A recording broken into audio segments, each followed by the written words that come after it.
ত্রয়োদশ জাতীয় সংসদ নির্বাচনে 297 আসনে বিজয়ীদের গেজেট প্রকাশ করেছে নির্বাচন কমিশন। এএমএম নাসির উদ্দিনের নেতৃত্বে কমিশন ফলাফল অনুমোদন দেওয়ার পর ইসি সচিব আক্তার আহমেদের সইয়ে শুক্রবার রাতে গেজেট প্রকাশ করা হয়।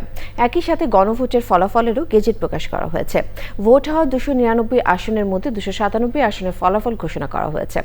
আদালতের নির্দেশনা অনুযায়ী চট্টগ্রামে 2টো আসনের ফলাফল পরে দেওয়া হবে।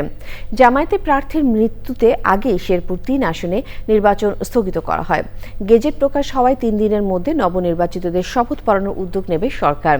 এর আগে শুক্রবার দুপুরে নির্বাচন ভবনে নির্বাচন কমিশন সচিব আক্তার আহমেদ জানান, সংসদ নির্বাচনে ভোট পড়েছে 59.44%। এই হার 297 আসনে প্রাপ্ত ভোটের ভিত্তিতে, আর গণভোটের প্রদত্ত ভোটের হার 60.2%। 299 আসনে গণভোটের তথ্য একীভূত করে ফলাফল দেওয়া হবে।